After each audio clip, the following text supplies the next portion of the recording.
Scott. I'm Russell. And I'm Leo. This is Spitball.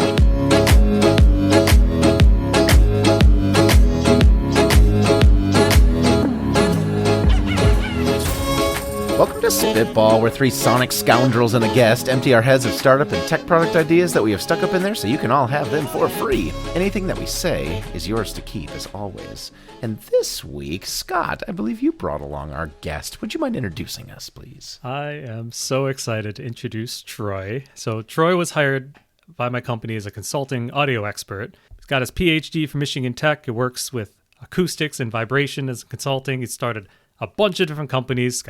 I'm just stealing from his website right now because this is awesome. He has 4 college degrees, 250,000 YouTube views on it. He's listened to almost 12,000 podcasts, which is second only to our host, Leo. And I'm so happy to have Troy here today. Welcome, Troy. Welcome. Thanks, guys. Glad to be here. Oh, we're so excited to have you. This is going to be a great time. And this week, all I got for the brief for, hey, I have this friend I want to have on is he's an audio guy. And so I wrote us a little game that I'm going to call Plug-in or PLUGGIS.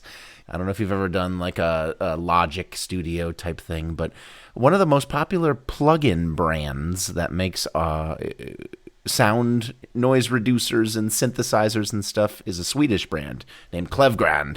And they come out with the most absurd names for their plugins, their reverbs and echo reducers and stuff that sound a lot like IKEA products. So in this game, I'm going to give you a name of either an IKEA product or an audio plugin. You just got to tell me, is it one or the other? So for example, if I said the Music, M-U-S-I-K, that's of course a chrome wall lamp for lighting around a mirror that you can get in IKEA. What? Dude, this is going to be brutal. Mean. I love it, Leo. This is going to be brutal. Oh, yeah. All right. So we'll start as we always do with our guest, Troy, the Bruce Free, B-R-U-S-F-R-I. Is that a DAW plugin by PLUGGIS, or is that an IKEA product? IKEA, Bruce I don't know. Free. That is a noise reducer by PLUGGIS. Oh, it means man, noise free, dude. Apparently. Nice. Okay. A lot of these, I feel like there's this algorithm developers, right? There's this person in a basement somewhere. Yeah. Because it used to be back in the day, audiophiles would it was built like the physical hardware. People loved to go in their basement and they loved to make amps, and there's still people out there that do it today. And I think there's this cool part of like the digital world of that person now, that there's these people in the basement that have just gone in, and maybe they have a use case, or maybe they just have too much time on their hands, and they just come out of it and just put it to the world. And I think you just get some wicked awesome stuff that way. So I hope it's that. I don't know the origin story, but I hope that is it. It seems like a lot of these are getting bought up by like one or two big companies. Yeah, you got to hope this is like a rando in his basement. I'm with you. Scott, the Beervaag, B-A-E-R-V-A-A-G. That sounds so IKEA. I'm going to go with IKEA. It's an FM synthesizer, of course, from PLUGGIS. Russell. From PLUGGIS. Russell, the Dirigira, D-I-R-I-G-E-R-A. I bought one of those at IKEA. Did you? It's a Nope. smart home hub. You could have. Very good. That's an Shoot, IKEA I smart thought- home hub. I believe Wait, it was from IKEA? It was very good. Oh, wow, I got lucky. Okay, super lucky. I got 5 or 6 Dirigiras sitting around somewhere. That's right. Troy, the Klipsk, K-L-I-P-S-K. Oh, that's got to be a DAW. As a bed tray. What? No. Clips? No.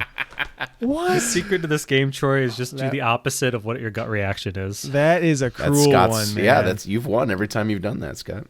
That is a cruel one, because there is a major manufacturer with a similar name of audio equipment with a very similar name. So that's cruel. Oh, Klipsch. Yeah, of course. If you're going to build your home stereo or something, that's the move. But this is the Klipsk. 2 dots above the U. Is that? Yeah, right. You didn't tell me about the dots. If I had the dots, I would have got it for sure. 1 or 2 dots. You got to count them. There's no U. Klipsk. I don't know where the U comes in. It just feels like there's always a the U. accent. An umlaut. Yeah. It's a silent U. Scott. Svep. S-V-E-P. I want to say audio, so I'm going to say IKEA. Stereo modulation phaser effect plugin from PLUGGIS. Damn it. 0 and 2. Let's my go. God. Russell. Phosphat. F-O-S-F-A-T. It's a couch at IKEA. It's a transient tool from PLUGGIS. Darn. How is The any secret this is is just a- watch if Troy lights up on these, and then you'd be like, That's oh, a good it's point, audio. yeah. Oh, that's a good way to look. Have you heard of a single one of these yet, Troy? but this world is so crazy, man. Like this, like Yeah. I don't know. I've tried to. I play drums, and I have like a electric drum that can do like MIDI interfaces, and I've gone down the rabbit hole of like, oh, what kind of sounds do I want? And that rabbit hole is so deep, and the names are so ridiculous. It's impressive. It is just. 'Cause I mean, it's like open source community, man. Like I think it's one of the blessings and the curses of open source community is there's just so much, and how do you find quality? And yeah, there's no answer to that. Though maybe AI. If there's one thing that I hope for AI, it's to condense all of the audio MIDI possibilities into like something that is like truly awesome. It's so intimidating. I'm totally with you. I've bounced off this world so many times. One more time through. Troy, Fado, F-A-D-O. Fado? I think I've said IKEA every time, and so I think I have to say IKEA again. A glass table lamp from IKEA. Very good. Nice. Everyone just remember that. Just remember that I was right. Okay? We all I can't remember. even check these, Leo. I don't know how to spell any of these, so you're just making all this up right now. Use it in a sentence. Yeah, this was just a dream I had Country last version? night. Scott, the Gaffel, Gaffel, Gaffel. I'm gonna go with ashtray from IKEA. I don't know. Synced band splitter plugin, of course, from Clevgrad. Same thing, right? Ashtrays. And Russell, Rigad, R-I-G-G-A-D. A plugin. Desk lamp with wireless charging. No. Very good. I think Damn. collectively that was probably our worst round ever. That's That was the awesome. hardest one we've done in a long time, Leo. My apologies to Sweden and all of the people listening who have any idea how any of that should be said properly. That's why was we got it brutal. wrong. Okay. Russell, did you get 2 out of 3? I think maybe I got one. I got one. Then Scott One me. got. You each got 1. Well, what do we do You got now? one. Tied. I think you get bonus points for the idea of that game, though, man. Oh, Good. thank you. Yeah. Would you like to go first, I'd have- Leo? I'd have left Got to you go for to you sure. then. Do you want me to go first? Okay. Yeah. All right. tie goes to Leo. Sure. Tie I'll go goes to first. Leo. Yeah, I haven't gone first in a minute. So this one's a little bit wacky. I need your help to flesh this out. It's half an idea, right? So I was listening to the radio. Our local superintendent's assistant for the local school district said, hey, just so you know, here's some stuff that's going on in the coming month for Holland Public Schools, the school district where we live. And they said, one event that's coming up in a couple of weeks is buses and barbecues. Come on out. We'll have free food for you to come check out at the bus garage. And you can drive a bus. Why not take one of our buses for a test spin around a closed course?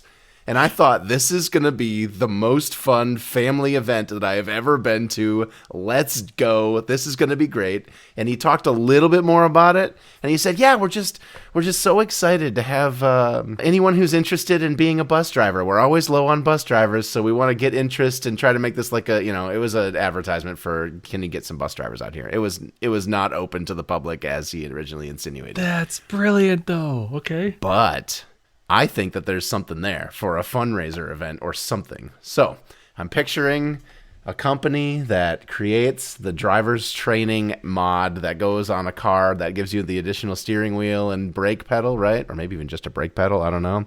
And we can make use of those school buses in the summer. We're going to have an event like this that we can use to raise money for our local public schools, where we help the public schools host a come on out and drive our bus on a closed course.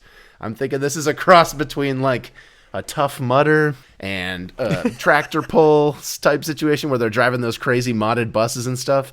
But we need to keep, so we need the challenge, the brief is today, we have to keep the buses in a condition where we can then use them that fall. So how do we make a let's use these buses to raise money event for your local public school district? I yield the remainder of my time. I mean, I see buses on Facebook Marketplace all the time on there, or like old ambulance and things. We don't need to keep them in good condition, Leo. We just got to buy a couple of junk ones and just let them go. Pretend that they're part of the fleet for the Yep. You just like paint the name of the school district on it and bring in Oh, a it's beater. fine. Just dinged it. It'll be good.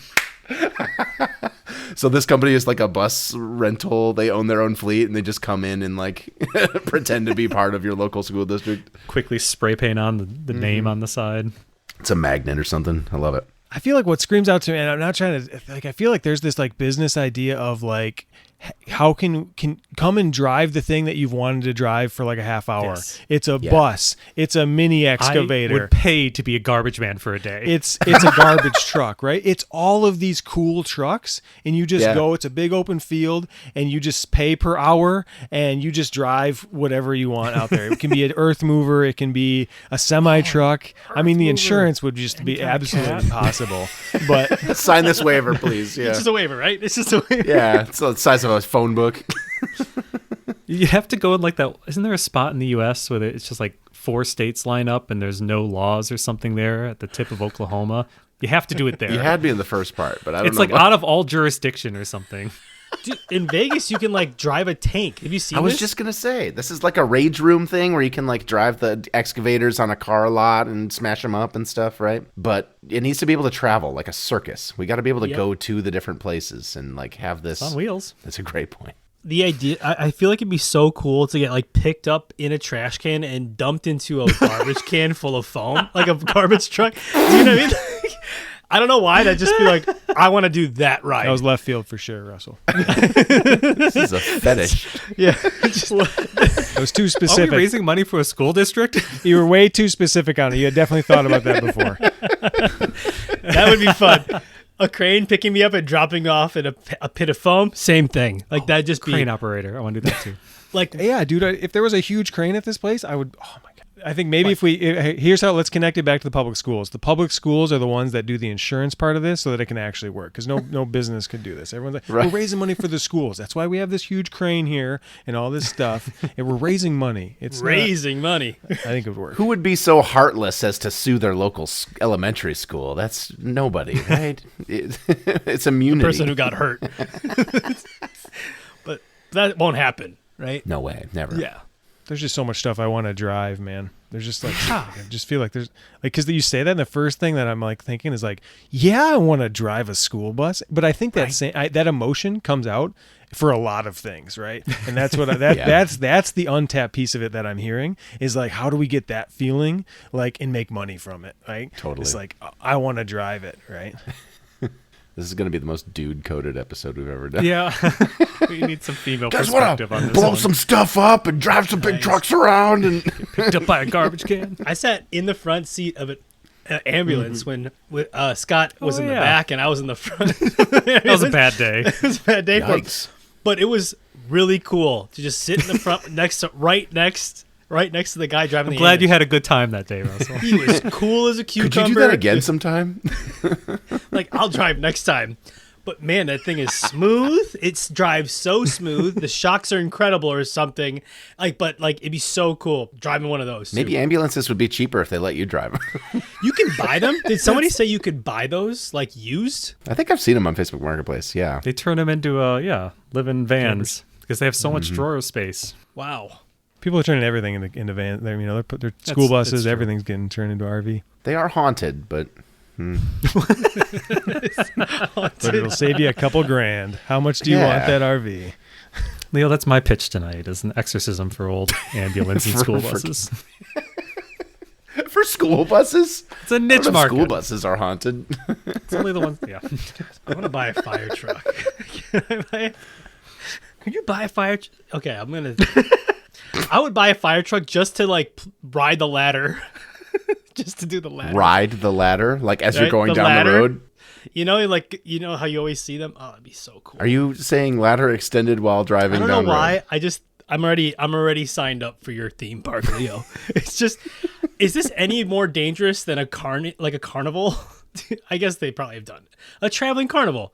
It sounds like I was being way too cautious by trying to think of some sort of brake pedal for the observer, the person orchestrating the ride. Like, you guys are gung-ho, just let them drive the bus. You hear the keys, have fun. You See can later. rent they have those things you can rent Ferraris. You can rent those $1 million cars. So if you can just have anyone with enough money come and rent those things, I'm not saying it's not it seems possible, I guess, because of that, right? But like the back Yes. steering wheel on one of those long ladder fire trucks, that would be a blast. Like swing one of those things around a corner. Oh yeah. New idea, 2-row, but you just buy buses and fire trucks and you just go on 2-row and lend them out. This is my side hustle. Double revenue source here, Leo, is that And I donate 10% to public schools. Boom. We're good. say the I public solved it. school needs a new playground or something. You rent a backhoe or something from it, and then you just hire some random dads to be like, you pay me to operate the backhoe. You're not going to do a good job. It's going to take you 3 times as long, but you're paying me by the hour, and the school gets a new playground at the same time. Brilliant. Same with a garbage truck thing. You could have them, I'd pay to do that route going through just for a day on it, and then you just keep cycling people. Double revenue. Bring your eccentric friend to work day. It's like having an intern, but worse. But they pay you. Leo, you drive the excavator. I want to be in the bucket. All right. You really have this thing about I don't being wanna picked up by drive. heavy machinery. But where is the foam? We'll figure that out later. All So right. much of what Russell's idea is to be the thing that's getting moved by the equipment. He wants to be the trash in the trash. He wants to be the dirt in the excavator. Like, Hey, man, it's a niche just market. it's just a slight twist on the idea. See, there's one that what I do is 1 ticket. Driving the bus is 2 tickets, right? That's just Yep. yeah. The 2 premium. options for you. Yeah. Or you can be the guy picking up the people and dropping them like me or like That's half whatever. That's right. He has exposed his subconscious. The foam represents being in need of being swaddled like a baby. What about a claw machine with a real crane and the people Whoa. and people? Real life-size, skyscraper-size If I claw pick up the machine. bus, I get to keep it. What prizes would be in a life-size skyscraper bus. claw machine You besides guys the like? bus? Have you heard of Monster Jam, like the monster truck rally? This Yeah. is like a variation of that. I don't Yeah, it know. It is. just feels like it'd be fun. I would do that. This is a dude episode. Real-life claw machine. I feel like you got some physics problems there. Scotty, you're up. What do you got for us this week? Okay. This idea spawned from a very terrible home project I tried over the weekend, but hear me out and I'll explain it. Indoor power washer. I want to create this. I was redoing a ceiling fan in my bathroom and I messed up a couple things and I ended up having to cut a very large hole in my ceiling in the bathroom. And Messed up a I couple have an things. old house. Yes. Lots of like the really old, terrible insulation that was just dust. Just everywhere, raining down. I closed the bathroom door. At one point, I'm essentially in a Tyvek suit at this point with a respirator. In the entire room is just dust in every form. And I'm dusting, I'm washing, I'm wiping it up. I have my shop vac going. And at one point, I realized the shop vac exhaust, where it was blowing out of the shop vac, was doing a better job lifting the dust up than I was. And I'm like, okay. So I went basement. I got some old air filters that I had from back in the COVID days, set them up in the bathroom. I just said, screw it. And I turned that shop vac on full and blew everything. And it was just a freaking tornado of dust in there. And the air blower. filters freaking cleaned it out. I should have done a leaf blow. I didn't even think about that till later. I mean, it basically was, yeah. And so I want to do this. I want to create a device that is essentially a leaf blower and an air filter. Filter, yeah, uh-huh. Shut a door, take all the things that could get blown away easily, and just dust everything by blowing a crap ton of air at it and have it get sucked in by a super vacuum filter. And that is the entire idea. Just like a fan oscillates, you need to introduce some like variability so that you get all the corners and stuff. Yeah, I like this a lot. This is a unit. You're picturing like a unit that you just set down and let it do its thing for a little while. Just explodes and creates a little tornado in the room or something. Or maybe That could even work for like, I don't have a big mess to clean up. It's just been a while since I've dusted the cobwebs. a casual dusting thing. Yeah. Gets it off of everything. No loose papers, no anything light in the room. Put your toothbrush away. I think if it like took away like the idea of having to dust, like if you could just put it in your living room and it would dust your living room. How do That's we? pretty sweet. I'm looking like the shelves and things behind me on here. How would we get that? Is it on a? Is it just a little crane arm that comes up with a leaf blower on top and it's just G code pointing at every part of your room? Oh, or it's a Roomba. It's on the ground wheeling around. Or on your ceiling fan. Just overclock a ceiling fan. Was that the end of the sentence? I'm thinking how to say this. Hold on. Hold Okay. on. Before it sounds too stupid. Each blade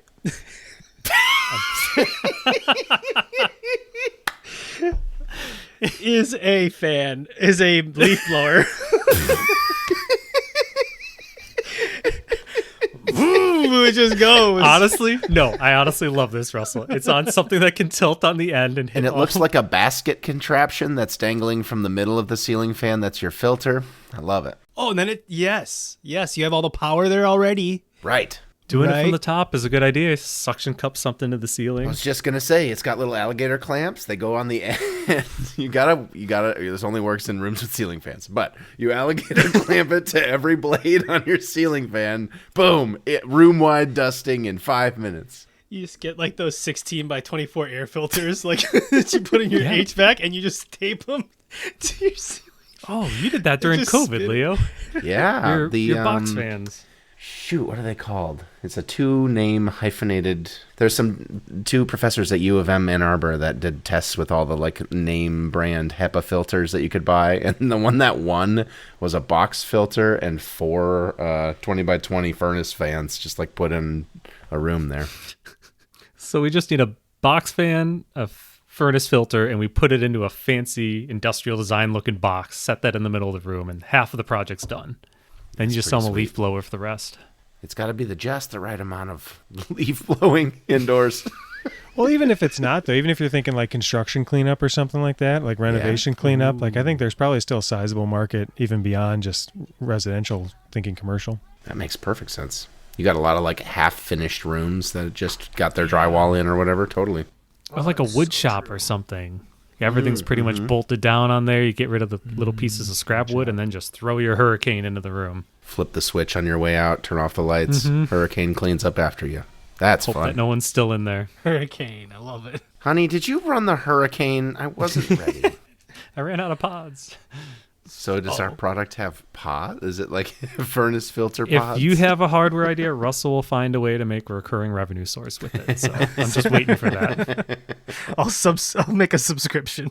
Yeah, it'll be a subscription model. Oh, yeah, it's just custom filters, right? It's like the filter has this little knob on it, and then if it doesn't have that, it doesn't go in. That's it. That's all it takes. You're in your bedroom for the MVP, like cutting furnace filters from Home Depot to just a little bit smaller so they only fit in yours. Like Scott, like whatever if you sell that to drywallers, like the amount of dust that comes out of that, like I had to replace my filter multiple times after doing my basement, and it still hangs out. It's like it's always in the air for like 3 months or something. When I finished, like after I cleaned up everything and then I started the drywall process and the sanding everything, I did the exact same thing afterwards. I'm just like, well, I got the shop back here. Let's do it again. And it worked. What if you did something really small and passive over time, Scott? Is that a thing? Like, what if you never had to dust again? If you just put a bunch of little tiny air filters, you take 50 air filters with rechargeable batteries, put them in a space in each little corner, and then it creates literally a mini air rotation. Like, could you make the whole room air rotate like a whirlpool in a pool? Okay. With a bunch of little fans in the right spot and literally create a true cyclone. Your whole house is a lazy river of air. Honestly, circled. Russell, Yeah, I would it's like- love to A/B test and see how much that actually does help dust in a home. That would be You crazy could to see. simulate living in a home filled with bees. I don't think so, because there's this velocity piece. That's the difference, right? You get dust on a fan, and so like what it changes here, there's like a velocity and direction kind of perturbation that really I think is the core of what allows it to pick up more stuff. So you'd have to. That's where I feel like You're the right. slow You thing need isn't going to work. There has to be high velocity and a bunch of direction changes from the Otherwise, flow. you have 50 So- dusty fans. What if you started with a clean room, though? Like a perfectly clean room, and then you implemented Russell's slow air on that? Would that prevent dust over time? I mean, less Never of Or it. dust reduce the again? amount of dust that settles? Reduce. I don't think it'd eliminate, but I'm no air particle scientist. I'm not a dust expert. I just wanted to say that I leaf blowed my bathroom the other day, so that's I'm all. really glad you did. I feel better for knowing that.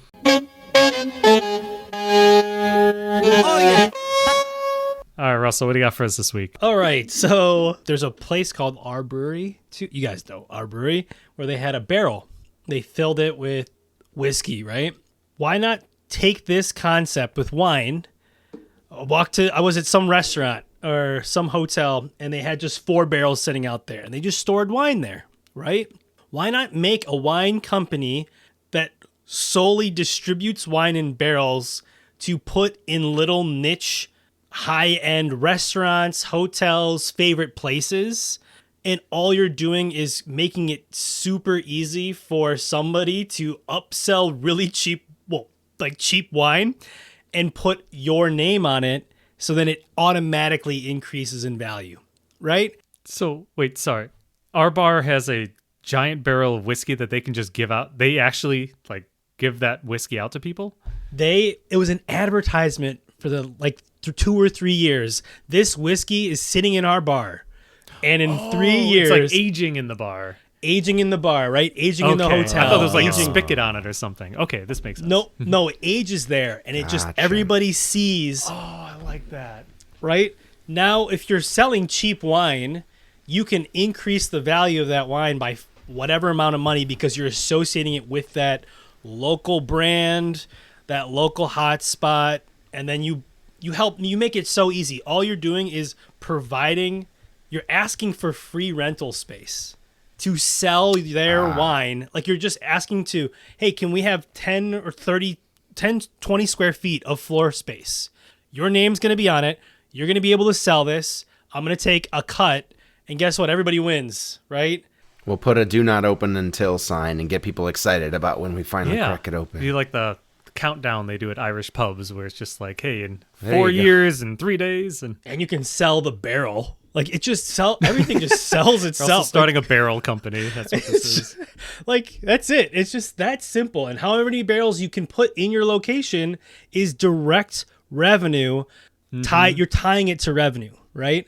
So I would go to every brewery or every hotel, even our local breakfast windmill. Not that they would ever do this, but this sounds good. But they would put our local greasy spoon diner. Can you imagine? They put a quarter-size barrel. Do you know how many people would that'd be a $400 bottle of wine because there'll be only 12 bottles.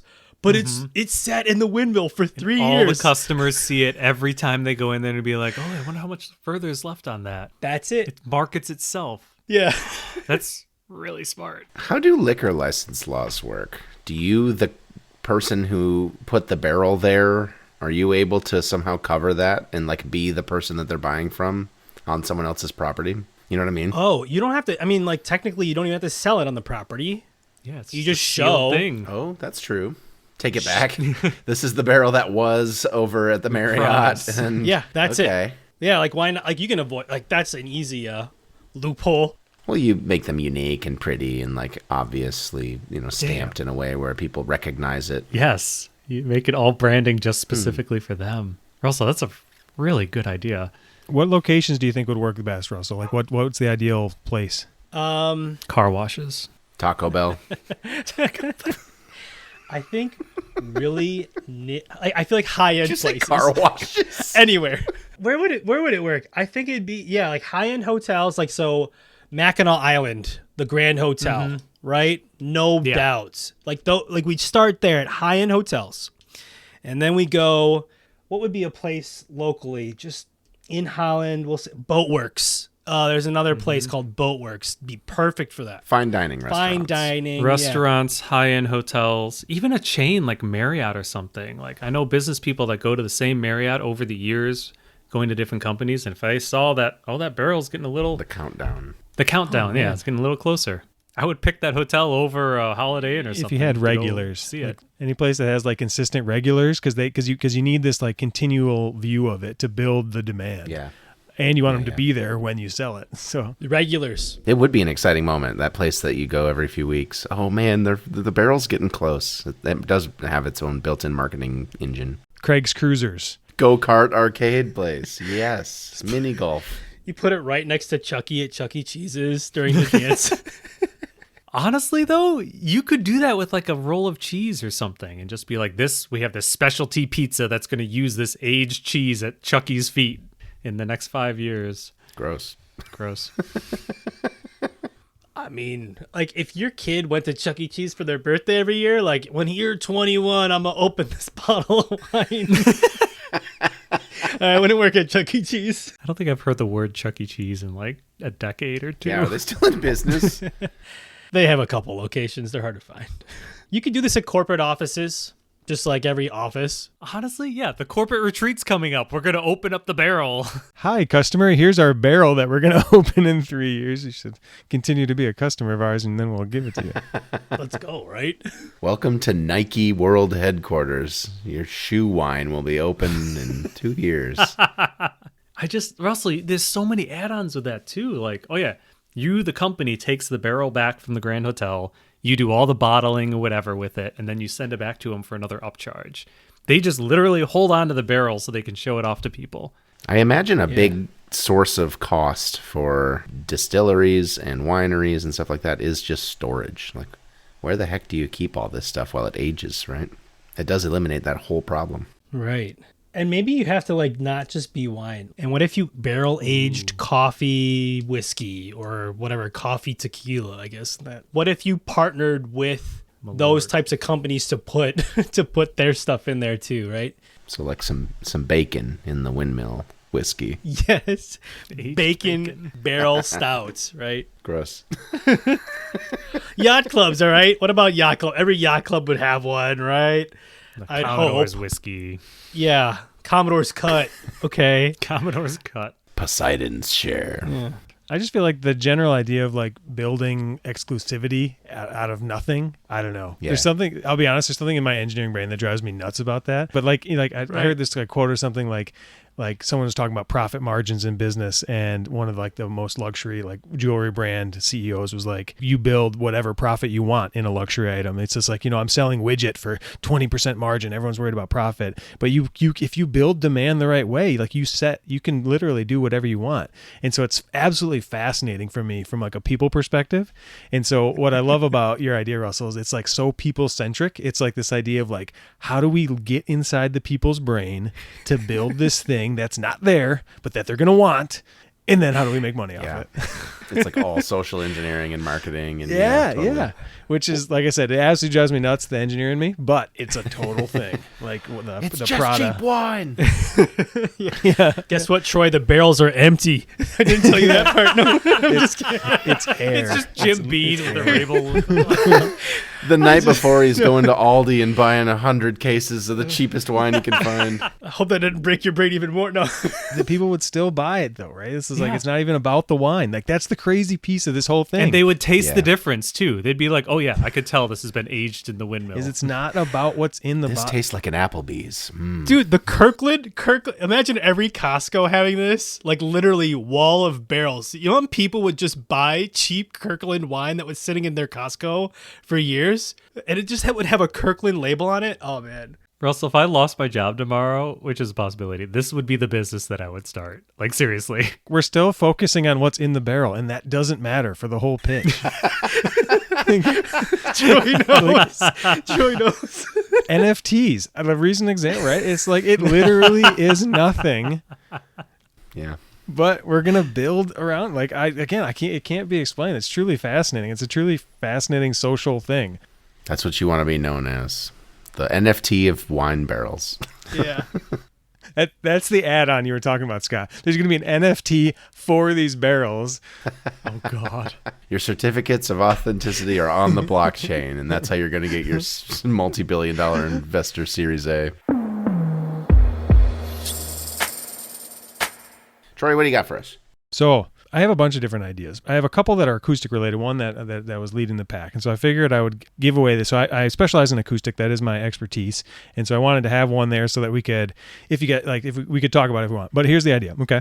So everyone at loud events, if they have kids, they always put the headphones on the kids, right? Well, an interesting thing about headphones, okay, is that the thing that makes the most difference with headphones is how well they seal. Okay, so if you lift the headphone a little bit, it doesn't matter. If they're positioned wrong, it doesn't matter. Okay, and so everyone thinks like, oh, I'm going to go design headphones. I need to make sure that the transmission loss, which is how much sound reduction through the material, is good. So everyone will spend all day getting the best material for the headphones, when in reality, the biggest driver of performance for headphones is how well they seal. Okay, so here's the idea.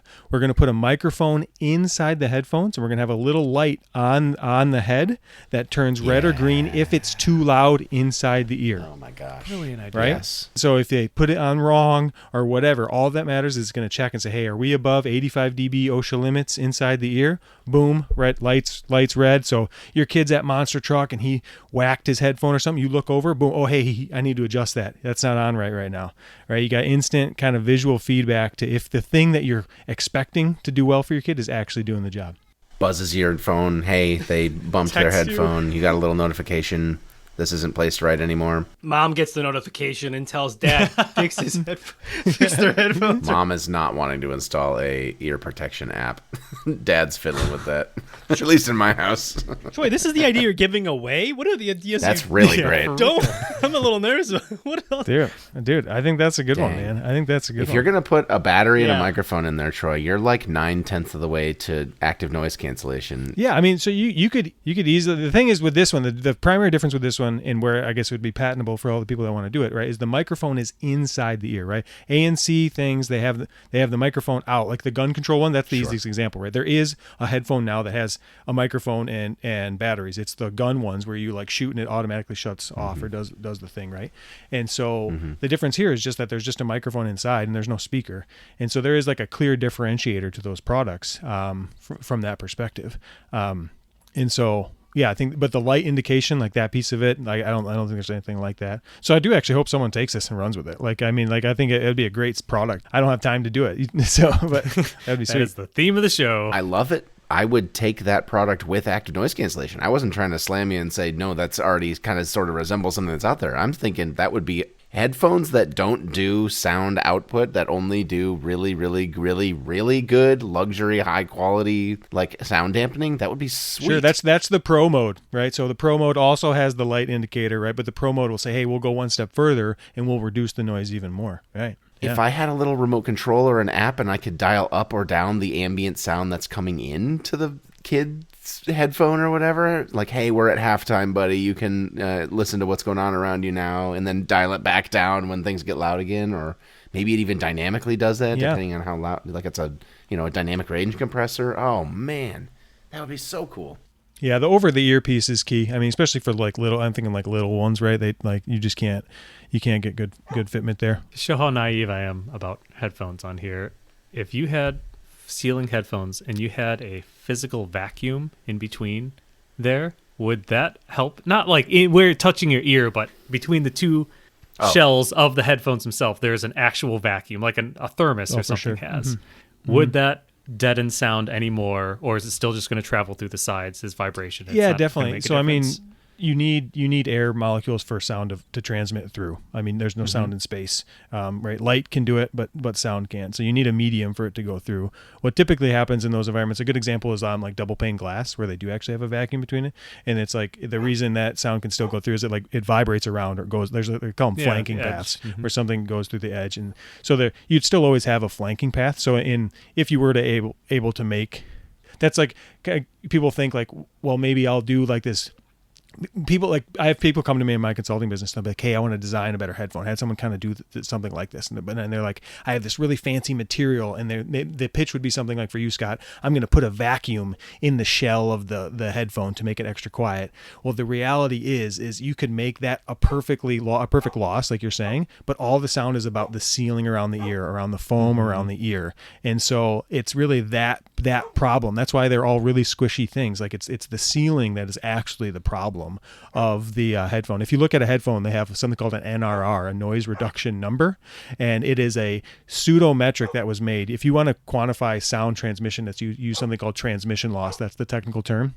And what they found is transmission loss never correlated with actual noise reduction in a headphone. And so they just made up this like weird number. It's like transmission loss -7 divided by 30. Like there's some weird equation to essentially just account for this idea of this sealing not being perfect. It was like it's just that common. Like the ceiling part of the headphone problem is the biggest thing, and it's the thing that I think most people don't really understand. It's not really about the materials of how it's made. It's the ceiling. And so what I love about this product idea is that it gives you feedback to if the ceiling is done right, which no other product is doing. It's saying, hey, yeah, we have this really high NRR thing. Well, it's just like, yeah, but what happens if the kid whacks it because he's doing what kids do? And now it's on the ear that the parent can't see, and now the device isn't working at all. And so I think it closes the loop in terms of giving people feedback. 100%. There are mesh router products and long distance access point products by Ubiquiti, and on them there's a little light, and as you like adjust it left, right, up, down, it just ding ding ding ding ding. It like has a little feedback on it that says color coded or signal bar strength, exactly how lined up is this, and oh, perfect, got it pointed just the right way, like that, but positioning them. That'd be useful for adults. I don't think adults wear the headphones the right way sometimes. That'd be great.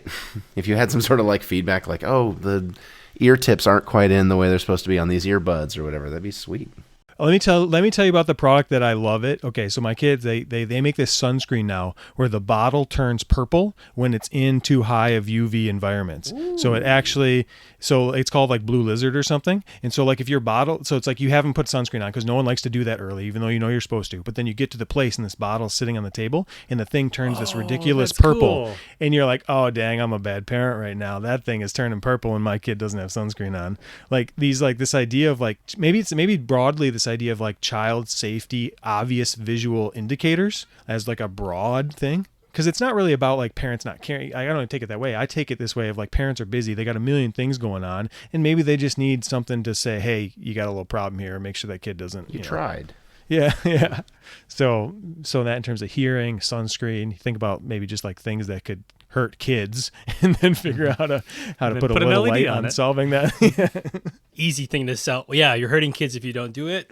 The guilt buy, right? But yeah, that's great. The child safety piece, right? There's just things around child safety that like... We've already mastered this with my cheap as possible electric toothbrush. If I press too hard, it lights up red, right? It's that same idea where you're getting the like, oh, you're not brushing the right way. You're not wearing these the right way. You're not doing this the right way. It's like a cheat code. A mindless cheat code. Mm-hmm. Yeah. I'm wondering, too, if there's a way. So, like, even if my kid doesn't listen to me now. So, like, if I give him those headphones, maybe. To make it fun? Well, like, isolate. Like, if he can't hear anything, but then all of a sudden there's, like, another microphone or something small that I could then speak. Dad can chime in. Like, so if you're at a monster truck rally or whatever, right, he can't hear me, right? Maybe I don't know if there's a way to add, like, a one-way, like, microphone, like this is, did you see the jump? Whoa. Give me thumbs up, right? Or let's clap. Something like to maybe make it still interactive, like somewhere to add like some parental advice, like don't jump. Stop climbing on people's chairs. You've got a soundboard. Yeah. So, that's perfect. Something like that. Sit down. Sit down. Sit down. That'd be cool to add some communication elements. My son's not that old yet where we've gone to one of those, but it'd be neat to be able to still somehow communicate when that's on. You could gamify it, right? So if these are headphones and they have the ability to project some sound into the kid's ear, you could have it be like their little sound buddy who guides them through. Maybe it's a Disney co-brand and you have frickin' Aladdin talking to him about how to, oh, it's sliding off. You didn't get it quite right or whatever. And then, there you go. You got it. You know, you have it be both something that they can help with too. Oh, yeah. Ding. Uh-oh, I'm starting to fall off. Help adjust your crown, little kid. Nice. Or something, right? Now I don't even have to parent. I can just... The headphones parent for me. Yeah. I don't need a light. I just need him to listen or like fix it, right? Yeah. You put it on like a security camera that just got armed, but it's make sure my kid is sitting down mode. And when it detects too much accelerometer jumping around, it starts scolding them for you. It's now full parenting advice. Yeah. Oh, that's rough. Just stick an iPad in front of him and be done with it already, man. Oh, God. No. I want a treat dispenser on the side. It's a helmet. Just a full helmet. Okay? Just a full box. Full helmet. Yeah, the deep sea You're diver. going to the motocross anyway. Yes. It's so loud. It's their helmet. You know what? Just put a VR in it, Everyone and wears then they won't even have to go. It'll be great. Seal- It'll block their sound, and they can dive to 2,000 feet. What could be safer? We did it, guys. We saved the children. HEPA filter? Yeah. Won't somebody think of the children? Well, we did. Well, dear listener, if you are listening to us on the way home from that Trucker Rally XL 2000 Pro event, County Fair that's happening. that's right. Your local county fair. Yeah, we're in county fair season, so next summer, we promise, someone will have taken this idea and made it. Guaranteed. Thank you very much for listening. And thank you very much for joining us, Troy. This was so fun. It was a pleasure, guys. Yeah, seriously. Our website is spitball.show. There you can find links to our YouTube channel, other social media. Hey, if you have an idea, we have a phone number now. Give us a call at 563-PITCHES or 563-748-2437 and leave your idea. We might use it on the show. Or you can record a voicemail, send it on over to podcast@spitball.show. We might discuss it on the show. That's also how you can follow us on the Fediverse, such as Mastodon. We are podcast@spitball.show or on Blue Sky at spitball.show. Our subreddit is r/spitballshow. Our intro-outro music is Swingers by Bonkers Beat Club. Please, if you wouldn't mind, you know that one friend who has like 30 kids and you're like, man, how on earth do they afford all these accessories for all of them? Send them a link to this episode. We think they'd enjoy this one. And if you wouldn't mind, leave us a review. Apple Podcasts, Spotify, whatever it is that you subscribe on, wherever fine pods are cast. New episodes coming out in 2 weeks. We will see you then.